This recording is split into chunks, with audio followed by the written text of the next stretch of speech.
Hello बच्चों, let's read this question. Question आपका assertion and reason type of question है, where आपको दो स्टेटमेंट्स गिवन है एंड आपको बताना है स्टेटमेंट वन ट्रू है या फॉल्स, स्टेटमेंट टू ट्रू है या फॉल्स। और अगर दोनों ही स्टेटमेंट ट्रू है तो whether the statement two is correct explanation of one और नॉट। ठीक है, स्टेटमेंट वन पढ़ते हैं। क्या बोल रहा है statement? Two identical balloons A and B are inflated in open with equal moles of helium and argon respectively will have same volume initially. Statement 2 is saying after some times balloons A will have more number of moles than balloon B. तो आपको find out करना है कि ऐसा होगा या नहीं। ठीक है, क्या की कॉन्सेप्ट यूज करेंगे पहले वो समझो। की concept, here in the key concept we will be using Graham's law of rate of effusion। ठीक है, या डिफ्यूजन भी बोल सकते हो। क्या होता है? इट स्टेट्स दैट, यहाँ लिखो Graham's law states that the rate of diffusion or a effusion, the rate of diffusion or of effusion of a gas is of a gas is inversely proportional to the inversely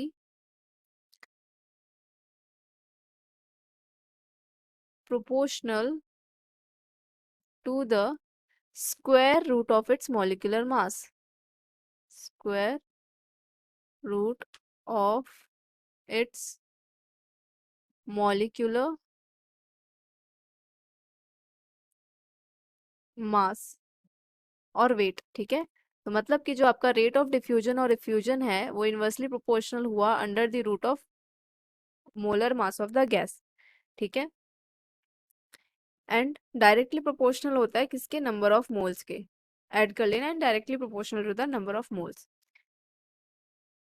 अब यहाँ पे देखो आपको कौन कौन सी gases हैं। Balloons ए और balloons B है। बैलून ए में आपका क्या फिल्ड है?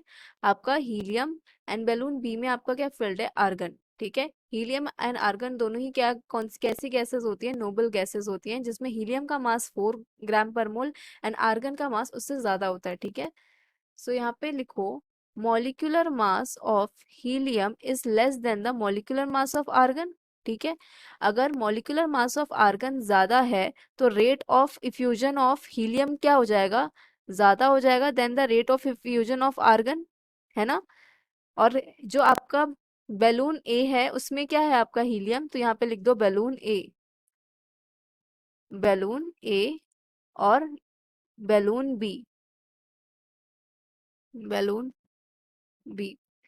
तो मतलब कि रेट ऑफ इफ्यूजन किसमें ज्यादा होगा? जब आप बैलून को छोड़ दोगे, इनिशियली आपने उसमें वॉल्यूम भर दिया है, ठीक है, कुछ वॉल्यूम ऑफ एयर, अब उसे आप इफ्यूज करने के लिए छोड़ दोगे तो सबसे जल्दी कौन सी गैस इफ्यूज होगी? Helium gas. सो यहाँ पे लिखो balloon A will effuse faster, effuse faster than balloon B. ऐसा क्यों हो रहा है? क्योंकि बैलून ए में आपकी लाइटर गैस है। लाइटर गैस यानी कम मोलर मास वाली गैस है, तो इसलिए उसका रेट ऑफ इफ्यूजन क्या होगा? ज्यादा होगा। और ऐसे भी आप रिलेशन से चेक कर सकते हो, जो आपका रेट ऑफ इफ्यूजन होता है वो इनवर्सली प्रोपोर्शनल होता है under the root of molar mass के। ठीक है, तो क्योंकि वो उसमें आपका बैलून ए जल्दी इफ्यूज हो रहा है तो उसमें number of moles of gases भी क्या होंगे? कम होंगे। So since balloon A is effusing faster, therefore number of moles of helium in balloon A will be less। ठीक है, और balloon then the balloon B, then number of moles of argon in balloon B। समझ आ गई बात? जब तक कि पूरा ये आपका इफ्यूज हो चुका होगा हीलियम गैस, तब तक धीरे धीरे आर्गन का जो आर्गन गैस है वो इफ्यूज हो ही रहा होगा, कंप्लीट नहीं हुआ होगा, ठीक है। तो स्टेटमेंट जो 1 है उसे आप दोबारा रीड करो। Two identical balloons A and B are inflated in an open, equal moles of helium and argon respectively have same initial volume, which is a true statement, क्योंकि आपका टेम्परेचर सेम है, दोनों आइडेंटिकल बलून्स है, तो अगर volume same है तो number of moles भी क्या होगा, इक्वल होगा, because equal volume of gases have equal number of moles, ठीक है। So statement 1 is true.